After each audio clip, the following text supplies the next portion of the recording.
अगला देखिए, अगला टॉपिक है प्रक्षेप की क्षैतिज परास। प्रक्षेप की क्षैतिज परास, क्षैतिज परास, हॉरिजॉन्टल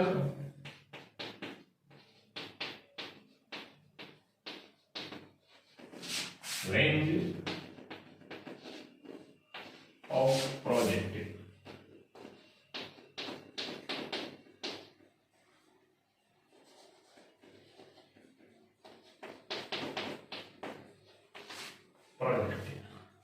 horizontal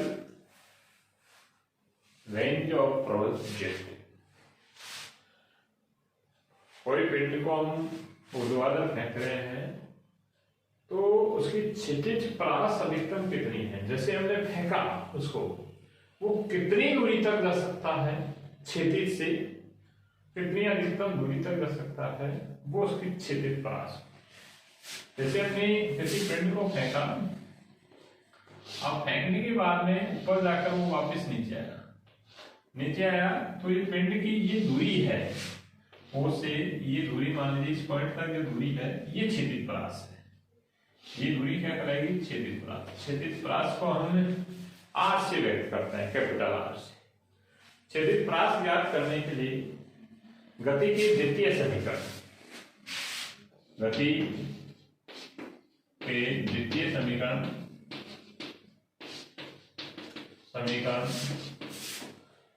का एक्स घटक है।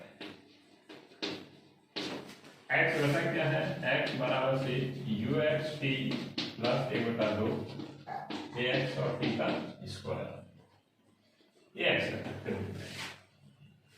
यू एक्स बराबर से you sine theta, A x बराबर से 0। ये हमने मान लीजिए समीकरण नंबर 1 है।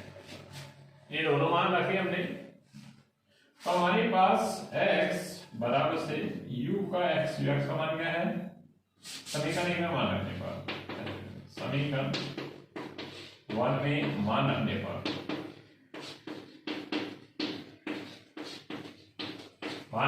हमारे पास क्या आता है, x बराबर से ux मानी u sine theta, sorry ux का अर्थ है u cos थीटा, सॉरी क्या है, u cos थीटा, क्षैतिज u cos थीटा, ठीक है। और t, तो t हमने रख दिया प्लस ax का मान क्या है 0, तो पूरी संख्या क्या होगी 0। क्षैतिज परास जो x जो दूरी है ये r को मानी क्षैतिज परास को व्यक्त करती है।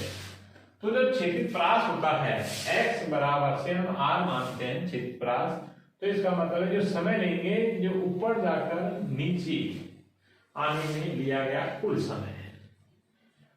अर्थात उस कंडीशन में जब x बराबर से r माना, तब हमारे पास t बराबर से करेगा कैपिटल T, इसके आवर्त का। तो हमारे पास r बराबर से u cos थीटा और t की जगह क्या रखनी, कैपिटल T। कैपिटल T क्या है, आवर्त काल है। कैपिटल T क्या है, आवर्त काल। तो जो आवर्त काल का जो हमारे पास सूत्र था, आवर्त काल का सूत्र था T, जो कैपिटल T, चूंकि कैपिटल T बराबर से हमारे पास क्या था 2u sin theta upon g। ये हमारे पास क्या था, कैपिटल T। ये मान रख देते हैं इसमें समीकरण नंबर ये 2 की, समीकरण 2 में मान रखने पर, 2 में मान रखने पर मान रखते हैं, तो r बराबर से हमारे पास क्या देता है u cos थीटा, तो u cos थीटा, t की जगह हमने क्या रखा 2u sin theta upon g, ये हमारे पास है। तो उस कंडीशन में हमारे पास क्या रहेगा कि देखिए, तो उस कंडीशन में हमारे पास देखिए या r बराबर से हमारे पास क्या रह जाएगा u का स्क्वायर 2 sin थीटा ऐसे लिख देंगे और cos थीटा बटा g ऐसे लिख सकते हैं। चूंकि 2 sin थीटा cos थीटा बराबर से 2 sin थीटा cos थीटा बराबर से sin 2 थीटा लिख सकते हैं इसको। ठीक है, हमारे पास r बराबर से u का स्क्वायर sin 2 थीटा अपॉन जी, ये क्षितिज परास है। क्या है? क्षितिज परास। क्षितिज परास क्या है? u का स्क्वायर sin 2 थीटा अपॉन जी, ये क्षितिज परास किसी पिंड की, जो पिंड ऊर्ध्वाधर ऊपर की ओर जा रहा है उसकी क्षितिज परास, मानी ऊपर जाकर वो नीचे आया तो ये इसकी क्षितिज परास है। अब क्षितिज परास ये है, तो अधिकतम क्षितिज परास कब हो सकती है? तो उस कंडीशन में देखिए मैक्सिमम आर मैक्सिमम का मतलब है u का स्क्वायर और साइन 2 थीटा, साइन 2 थीटा का मान क्या होना चाहिए कि साइन 2 थीटा का मान क्या होना चाहिए 1, तब मैक्सिमम मिलेगा। कि यह लिख सकते हैं कि जब साइन 2 थीटा बराबर से 1 तब r बराबर से r मैक्सिमम।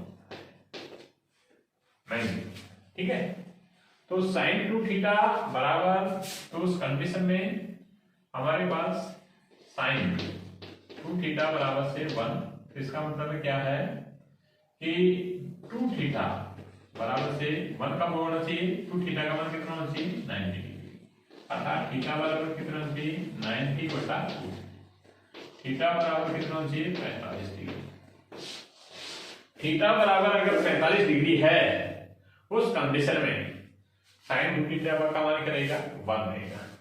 उस कंडीशन में r बराबर से r मैक्सिमम क्या रहेगा? u का स्क्वायर बटा जी रहेगा। अर्थात हम किसी भी पिंड को ऊर्ध्वाधर ऊपर की ओर फेंक रहे हैं तो अधिकतम क्षैतिज परास तब तय करता है जब उसे 45 डिग्री की कोण पर फेंकते हैं। यदि किसी पिंड को 45 डिग्री के कोण पर फेंकते हैं तो वो अधिकतम क्षैतिज परास तय करता है। ठीक है।